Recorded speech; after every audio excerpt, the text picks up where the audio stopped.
Hai, kembali bersama saya Suntar di Bengkel Mafia. Kali ini kita akan membahas tentang interaksi Coulomb, tetapi antara muatan titik dengan muatan terdistribusi. Nah, kali ini ada batang panjang yang diberikan muatan, sehingga muatannya tersebar merata, homogen ya, dengan total muatannya adalah Q, panjang batangnya adalah L. Lalu muatan ini terletak di tengah-tengah batang ya, di sini. Dengan jarak adalah A, muatannya adalah QU. Jadi ini adalah besaran-besaran yang diberikan oleh soal, diketahui. Lalu pertanyaannya, tentukan resultan gaya yang bekerja pada muatan uji ini. Nah, teman-teman, tadi saya mengatakan bahwa sebarannya ini adalah homogen. Artinya apa? Artinya, muatan total per panjang total itu konstan nilainya. Anggap saja ini nilai lambda, karena ini kan satu dimensi ya, jadi dimensi panjang gitu ya. Itu sebabnya ini saya gunakan lambda. Kalau misalkan per luas, biasa menggunakan sigma. Kalau per volume, biasanya kita menggunakan rho ya, huruf rho di dalam huruf Yunani. Tapi karena ini panjang, ini beberapa textbook menggunakan lambda.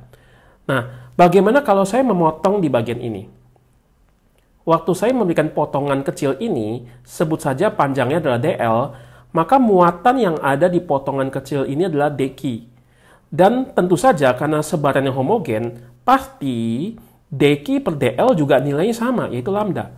Itu sebabnya disebut sebarannya homogen atau muatan tersebar merata. Nah, ini contoh analoginya, cepat saja ya. Misalkan volume air adalah 2 meter kubik, maka massa air, nah kita tahu bahwa massa jenis atau kerapatan air adalah 1000 dikali 2. Maka massa total air yang volumenya 2 meter kubik adalah 2000 kg. Dan kita lihat bahwa ketika saya mengambil air 2000 kg dan ternyata volumenya adalah 2 meter kubik, kalau kita bagi, kita akan selalu dapat angka yang sama, yaitu 1000 ini, rho ini. Jadi mau dia volumenya besar atau volumenya kecil, massanya besar atau kecil, tetap perbandingannya selalu 1000 kg per meter kubik. Ini juga sama. Perbandingan muatan dengan persatuan panjang itu adalah konstan. Jadi ini adalah rapat muatannya. Oke? Jadi yang saya kotakin ini nanti akan kita gunakan khususnya di dalam menghitung apa yang kita mau cari, yaitu interaksi gaya Coulomb ya, atau resultan gaya total pada QU-nya. Mari kita mulai. Nah, ini saya gambar ulang terlebih dahulu. Saya taruh di sumbu koordinat. Perhatikan bahwa ketika kita ingin menghitung muatan terdistribusi, maka kita harus menggunakan gaya Coulomb. Tapi masalahnya, gaya Coulomb itu adalah gaya antar muatan titik dengan muatan titik. Berarti apa? Kita harus mengambil satu perwakilan, saya potong bagian kecil ini, menjadi muatan titik yang berinteraksi dengan muatan titik ini. Dan tentu saja kita harus taruh di sumbu koordinat. Karena nanti kalau kita menghitung ini pasti ada kaitannya sama integral ya. Dan integral di dalam matematik itu kita harus menggunakan koordinat ya. Supaya apa? Supaya kita bisa tahu kita integralnya dari batas mana sampai batas mana. Oke. Ambil contoh, saya ambil posisi potongan muatan di sini, kita sebut dq. Panjangnya ini dy ya, panjangnya dy karena ini sumbu y, delta y dy. Posisi muatan ini adalah Y terhadap pusat koordinat ini. Ini titik 0,0 di sini. Lalu, dq ini akan memberikan interaksi gaya Coulomb terhadap muatan positif ini. Karena dia positif, berarti kan tolak-menolak kan. Maka muatan uji ini akan mengalami gaya ke kanan bawah. Ditolak oleh muatan kecil ini. Nah, ini saya berikan garis putus-putus sebagai garis bantu. Lalu miring begini, sebut saja gaya tolaknya adalah DF. Nah, saya berikan tanda di sini sudutnya misalkan adalah alfa, maka alfanya pasti di sini. Kalau alfa di sini, berarti DF kalau saya proyeksi, berarti ini DF kali cos, ini DF kali sin. Ya. Dan perhatikan, kalau ini panjangnya total adalah L, berarti dalam sumbu koordinat ini plus setengah L, paling bawahnya min setengah L. Dari min setengah L sampai setengah L panjangnya adalah L. Ya, makanya ini saya taruh di tengah-tengah seperti ini. Nah, ini saya gambar ulang. Teman-teman perhatikan bagaimana kalau titik yang saya ambil nggak di sini. Titiknya saya ambil di agak bawah di sini. Sama ya. Ini sudutnya agak berbeda ya. Kenapa? Karena jaraknya nggak sama seperti tadi. Sebut saja theta. Dia akan memberikan gaya tolak df. Di sini ada df sin theta, ada df cos theta. Nah, menariknya adalah begini. Setiap titik-titik ini di dalam batang ini akan memberikan gaya kepada muatan uji. Ini memberikan gaya ke kanan bawah. Lalu kalau kita agak turun sedikit akan memberikan gaya ke kanan bawah. Di tengah-tengah akan memberikan gaya hanya ke kanan. Lalu di bawah akan memberikan gaya ke kanan atas dan seterusnya. Perhatikan bahwa kalau saya ambil titik ini misalkan 10 cm di atas. Lalu saya mengambil titik yang lain 10 cm ke bawah. Maka sudutnya ini pasti sama. Alfa, ini alfa juga. Kenapa? Karena kalau saya ambil titiknya itu 10 cm di atas 0, lalu saya ambil misalkan pasangan lainnya 10 cm di bawah 0, maka ini kemiringannya pasti sama, yaitu alfa dan alfa. Lalu, karena yang satu ke kanan bawah, ada kanan dan bawah, yang ini ke kanan atas, ada ke kanan dan ke atas, berarti ke atasnya dan ke bawahnya ini akan saling menghilangkan. Jadi saling cancel ya, saling mengurangi dan totalnya 0. Jadi kalau saya ambil di sini misalnya 10 cm di atas, 10 cm di bawah, maka total gaya pada sumbu Y ini ke bawah, yang ini ke atas itu pasti akan 0. Lalu kalau saya ambil lagi titik misalnya di sini 5 cm di atas 0, 5 cm di bawah 0, maka yang 5 cm di atas 0 akan memberikan sumbangsi df sin ya. Yang 5 cm di bawah 0 akan memberikan sumbangsi df sin ke atas yang tadi ke bawah, dan itu juga saling menghilangkan. Jadi setiap titik dengan titik di bawah, lalu titik yang di sini dengan titik di bawah, titik yang di sini dengan titik di bawah, pasangan-pasangan yang simetris ini akan menyebabkan df sin itu kalau di total-total semuanya dalam sumbu Y itu jadi 0. Itu sebabnya resultan gaya pada sumbu Y sama dengan 0. Dan konsekuensinya kita cukup menghitung gaya pada sumbu X saja. Jadi yang kita perhitung atau apa? Yang perlu kita hitung adalah df cos-nya saja. df cos, jadi ini memberikan df cos, lalu muatan titik di sini memberikan df cos, muatan titik di 0,0 memberikan df cos, muatan titik yang di bawah juga memberikan df cos ke kanan. Semuanya, dan itu karena semuanya ke kanan itu bisa dijumlah. Itu yang akan kita hitung. Ini saya gambarkan ulang ya. Nah, perhatikan ya, ini tadi dq, ini df, lalu ada df cos ya, ini saya gambar ulang. Berarti yang perlu kita hitung apa? df cos, df cos, df cos, df cos akibat daripada titik-titik-titik semua yang ada di batang ini ya, menyebabkan df cos ini kita sigma. Dan karena ini kita sigma sesuatu besaran yang kecil-kecil tadi, ini menjadi integral. Ya, integral df cos. Apa itu df? Kita buka dulu ya. df adalah gaya interaksi atau interaksi Coulomb antara muatan titik di sini yang kita potong kecil ini dengan muatan titik ini, yaitu K kali dq dikali Q ya, per jaraknya. Hati-hati, jaraknya adalah ini. Jaraknya adalah Y kuadrat tambah A kuadrat di akar Pitagoras, karena ini jaraknya miring. Oke, dikalikan apa? Cos alfa, karena ini ada cos alfanya. Ya. Dan kita jangan lupa, dq apa? dq itu adalah lambda kali dy. Ini yang tadi, di halaman paling pertama yang saya jelaskan, karena kerapatannya itu tersebar merata atau homogen, maka berlaku dq per dy, ya. Tadinya kan dl ya, tapi karena dl-nya ini dalam sumbu y, maka saya pakai dy sekarang. Adalah lambda. dq sama lambda kali dy. Nah, teman-teman perhatikan ya, di dalam integral itu yang paling penting begini. Pertama-tama adalah teman-teman tahu mana yang konstan, tahu mana yang variabel yang bergerak selama di integral. Di dalam integral ini, K ini konstan. A ini juga konstan. QU juga konstan. Nah, DQ ini kan potongan-potongan kita mau jumlah kan? Ini tetap dalam integral karena ingat integral harus ada D sesuatu kan, DQ. Lalu Y-nya ini ketika ini jalan turun sampai ke bawah, ini Y-nya berubah-ubah nilai Y-nya. Ketika saya ambil muatan di sini Y-nya kecil ya kan? Ketika saya ambil di titik pusat 0,0 ya, itu kan berarti muatannya di Y sama dengan 0. Berarti Y-nya berubah-ubah. Ini nggak bisa keluar integral. Cos juga sama. Begitu ini makin ke bawah, ini alfanya ini juga berubah-ubah.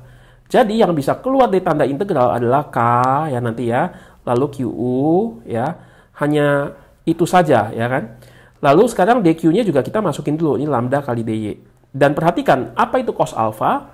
Cos alfa Kalau lihat dari segitiga siku-siku ini, cos alfa adalah sisi di samping ini, yaitu A, dibagi sisi miring ini, yaitu apa? Pitagoras. Perhatikan tadi ya, ini kan yang di bawahnya kan per jarak kuadrat. Jaraknya itu adalah Y kuadrat tambah A kuadrat di akar. Tapi di kuadrat, ingat jarak kuadrat, berarti akarnya hilang. Oke, seperti ini. Sekarang yang bisa keluar dari integral adalah K, lambda juga konstan ya, rapat. Muatan tadi QU juga ya. Lalu di sini ada A-nya keluar. Berarti yang nggak bisa keluar apa? DY, Y kuadrat tambah A kuadrat, sama akar Y kuadrat tambah A kuadrat. Y kuadrat tambah A kuadrat ini pangkat 1 kalau dikasih kurung. Ini Y kuadrat tambah A kuadrat kalau dikasih kurung. Ini pangkat setengah. Pangkat 1 kali pangkat setengah menjadi pangkat 3/2. Dan ini kita mau integral sekarang ya. Perhatikan bahwa ini integral dari berapa sampai berapa. Dari Y-nya itu, dari bawah sini, min setengah L, ya, kita mau integral sampai Y-nya paling atas itu adalah setengah L, seperti ini. Maka, kalau kita berhasil menghitung integral ini, kita sudah dapat gaya total yang bekerja pada muatan uji ini, akibat muatan distribusi pada batang. Oke, sekarang kita akan coba bagaimana menghitung hal ini, tapi sebelumnya ini ada satu masalah, kita perlu menghitung integralnya. Jadi kita coba selesaikan integral dulu, baru nanti kita kembalikan ke semuanya ini ya. Jadi kita ambil potongan ini dulu untuk kita selesaikan.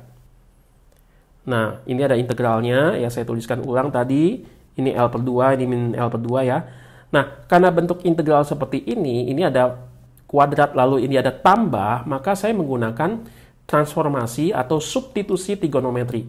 Mengapa demikian? Teman-teman bisa menonton video saya ya mengenai konsep integral. Di situ saya sudah menjelaskan secara runtut dan metode-metodenya, termasuk juga argumentasi dan pembuktiannya, supaya teman-teman tahu kapan harus memakai rumus yang itu gitu ya. Nah, ini saya menggunakan substitusi Y sama dengan A kali tanggen Z. Kalau ini di diferensial menjadi dy per dz, ya lalu dz-nya saya kalikan ke kanan gini ya. Dy per dz itu adalah A dikali tangen turunannya adalah sekant kuadrat. A itu kan konstan ya. Menjadi seperti ini. Nah, kita menggunakan transformasi ini substitusikan ke dalam. Jadi dy-nya diganti dengan A sekant kuadrat dz. A sekant kuadrat z dz. Y-nya diganti dengan A tangen z. Y kuadrat, berarti A kuadrat. Tangen kuadrat, masuk sini. Oke. Nah, batasnya saya nggak tulis lagi. Tadinya kan min L/2 sampai L/2. Kenapa saya nggak tulis? Karena ini bukan lagi terhadap dy, terhadap dz. Jadi integralnya harus terhadap batas z. Tapi karena saya tidak cari dulu kalau misalkan ini L/2 nih. L/2 berarti z-nya mesti berapa? Min L/2 berarti z-nya harus berapa? Baru saya tulis di sini z-nya. Ya. Cuman daripada saya menggunakan itu, saya tidak tulis dulu. Yang penting bisa integral dulu, baru nanti kita hitung gitu terakhirnya ya. Maka saya tetap tidak saya taruh dulu di sini nilai batasnya. Oke, perhatikan di bawah ini ada A kuadrat ya. Itu bisa kita faktorkan keluar seperti ini, ya kan? Karena A kuadrat kali ini A kuadrat tangen kuadrat, A kuadrat kali ini A kuadrat kali 1 ya. A kuadrat kali 1 adalah ini. Oke, maka ini A kuadrat sama A, ini bisa habis dibagi ya, A dibagi A kuadrat. Perhatikan, 1 tambah tangen kuadrat dalam trigonometri itu menjadi sekant kuadrat Z. Nah, maka ini A dibagi A kuadrat bisa keluar konstanta ya. Ini sekant kuadrat Z dz, yang di bawah sekant kuadrat di pangkat 3/2, jadi sekant pangkat 3. Maka ini sebenarnya menjadi sepersekan nih sini. Jadi dz per sekant. Sepersekan itu adalah cos. Jadi cos Z dz. Maka hasil integralnya adalah 1/A kuadrat ya kali sin Z plus C. Nah, ini tapi batasnya apa nih? Batasnya sekali lagi jangan menggunakan min L/2 sampai L/2 karena ini masih Z. Kita harus pakai batas Z. Kalau enggak ya kita bisa pilih alternatif lain. Sin Z ini kita kembalikan, Z ini kita kembalikan dulu ke Y. Setelah muncul Y-nya, baru kita menggunakan batas ini. Karena batas ini adalah integral dengan nilai-nilai Y, ya, bukan Z, ya kan? Nah, sekarang sin Z ini apa nih? Kita mau lihat ya. Berdasarkan transformasi ini, kita mau lihat apa hubungan antara Z dengan Y. Saya mau kembalikan Z ini ke Y soalnya, ya. Nah, kita tahu Y sama dengan A tangen Z, berarti Y per A adalah tangen Z. Nah, berdasarkan ini, saya bisa gambar segitiga siku-sikunya kan. Saya gambar segitiga siku-sikunya, sudutnya adalah Z di sini. Ya, ini siku-siku 90 derajat di sini, ya kan. Tangen apa? Tangen itu adalah sisi di hadapan sudut. Ini sudutnya ya, sisi di hadapan sudut dibagi dengan sisi di samping ini. Berarti ini Y-nya ya, ini A-nya. Ini. Dan Pitagoras ya, bisa dengan Pitagoras kita bisa mencari sisi miringnya, yaitu Y kuadrat tambah A kuadrat di akar. Dari sini saya bisa mencari sin Z. Sin Z dari gambar ini. Maka sin adalah Y per sisi miring. Ini. Nah, sekarang sudah menjadi Y plus C ya, tapi C-nya saya nggak tulis. Kenapa? Karena plus C ini kalau saya masukin angka-angka batas ini, nanti plus C-nya akan kecoret. Jadi saya nggak tulis aja ya, dengan alasan praktis saja. Nah, perhatikan setelah saya mengubah ini transformasi kembali ke Y, maka batasnya saya bisa gunakan yang ini. L per 2, batas bawahnya min L per 2. Oke, saya masukkan L per 2, L per 2 ke bawah juga menjadi seperti ini. L per 2 ini jadi L per 2 kuadrat tambah kuadrat. Lalu kurang dengan min L per 2 masukkan, min L per 2 masukkan ke sini. Perhatikan, L per 2 kurang min L per 2. Hati-hati ini kasih kurung ya. Karena ini pengalinya di luar, oke? Jadi min L per 2, ini ada minus ya. Ini L per 2. Perhatikan yang di bawah, ini L per 2 kuadrat. Ini minus L per 2 kuadrat, tapi sama aja kalau di kuadrat jadi positif. Berarti penyebutnya sama. Berarti atas tinggal dihitung saja. L per 2 dikurang minus L per 2, yaitu apa? Plus L. Maka ini adalah hasil integralnya dari ini. Oke, dari halaman yang tadi sebelumnya, ya, ini saya tuliskan ulang ya, gambarkan ulang. Kita sudah dapat ya, tadi ya, ini saya tuliskan ulang semuanya ya, df cos alfa di integral adalah ini. Lalu kemudian kita tadi kan mau cari integral ini kan, lalu menggunakan substitusi trigonometri ya, dan ini sudah kita dapatkan, yaitu 1/A kuadrat kali L dibagi dengan akar 1/4 L kuadrat tambah A kuadrat. Ini kita masukkan ke sini, menjadi K lambda kali A kali QU dikalikan dengan ini yang sudah kita hitung. Perhatikan ada A, ada 1/A kuadrat ya kan, ini kalikan ke atas menjadi seperti ini nanti ya. Nah, sebelumnya kita lihat dulu, ini ada L, ini ada lambda. L-nya saya pindahkan ke depan dulu ini. Lambda kalikan L. Ini tadi 1/A kuadrat, ya ini A kalikan ke atas tadi ya, jadi 1/A, udah. Lambda kali L ini apa ya? Lambda kali L, ingat. Tadi itu di awal-awal saya sudah katakan bahwa Q per L, Q total per L total adalah lambda. Maka Q total sama dengan lambda dikali L ini. Jadi lambda kali L ini apa? Q total. Nah ini ya. Terus dikali QU ya. Terus ini 1/A tetap di bawah. Per ini tetap di bawah. Seperti ini. Jadi gaya total yang bekerja pada muatan titik ini akibat muatan distribusi pada batang panjang ini adalah K kali Q muatan total pada batang dikali muatan pada titik tersebut. Yang ini ya. Per jaraknya, lalu akar 1/4 L kuadrat adalah panjang batang, tambah dengan ini di kuadrat. Oke, nah ini adalah hasilnya. Kalau teman-teman mengikuti tahap demi tahap, nah yang kalau masih bingung, coba dikerjakan pelan-pelan dari awal ya, karena memang di dalam mengintegralkan itu ada beberapa faktor yang perlu ya di dalam menyelesaikan soal ini. Pertama adalah teman-teman memahami konsep fisikanya. Yang kedua, teman-teman harus bisa integral. Jadi ada dua nih yang cukup berat gitu ya. Tapi kalau teman-teman terus mengikuti dengan perlahan-lahan dan mencoba dengan tekun, pasti bisa ya. Nanti soal yang rumit pun tetap bisa dikerjakan. Saya akan masuk sedikit ya ke intermezzo. Nah, teman-teman kalau lihat ya, misalkan ini A-nya besar sekali.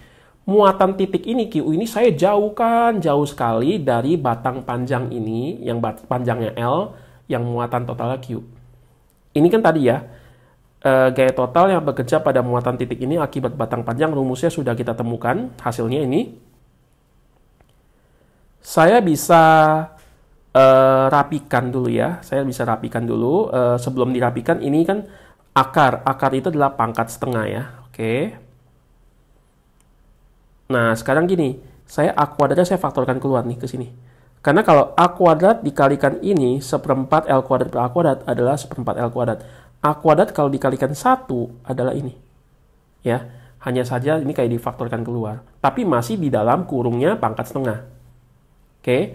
Nah, ini ada A kuadrat dikali sesuatu ini di pangkat setengah. A kuadratnya bisa keluar daripada kurung yang besar ini. A kuadrat pangkat setengah, yaitu apa? A. Ya, jadi A. Nah, A dikali A apa? Di luarnya di A kuadrat. Ini sudah di luar ya. Sisanya tinggal ini, yang pangkat setengah. Perhatikan, kalau ini jauh sekali, besar A ini jauh-jauh lebih besar dibandingkan panjang ini. Ukuran distance ini ya lebih besar daripada ukuran daripada benda panjang ini. Maka ya kita bisa lihat ya, L ini, panjang ini dibagi dengan A, dikuadrat lagi, dikuadrat. Ini pasti mendekati 0, karena ingat jauh sekali. Ya, misalkan ini panjangnya 1 meter, tapi dibagi dengan 1.000.000 kilometer, ya misalkan omong kosong lah gitu ya, misalnya ngarang aja gitu ya. Itu kan jauh-jauh sekali ya, apalagi jadikan meter. Udah jadikan meter, dikuadrat lagi. Nah, ini boleh dianggap mendekati 0 ya. Maka, kita bisa melihat bahwa ketika ini cukup jauh dibandingkan ukuran daripada panjang batang ini, L kuadrat per A kuadrat ini, L kuadrat per A kuadrat kan sama saja dengan L per A di kuadrat, itu sama ya. Ini boleh jadi 0. 0 ditambah 1 apa? 1. Isi dalam kurung 1. Pangkat setengah 1. Berarti 1 dikalikan A kuadrat. Maka ini menjadi seperti ini. Perhatikan, ini cuma K kali Q total kali QU per A kuadrat. Jadi ini seperti model soal apa?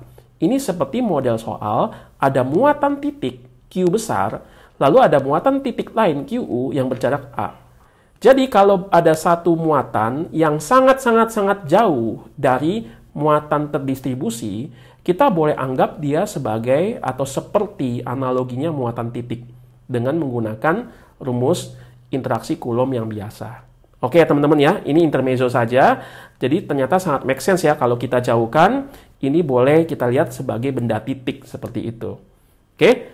Saya sudahi pembahasan saya sampai di sini. Harap terus menonton video di Bengkel Mafia agar teman-teman mendapat konsep yang terus makin dalam dan makin kokoh ya, khususnya konseptual physics. Salam semangat!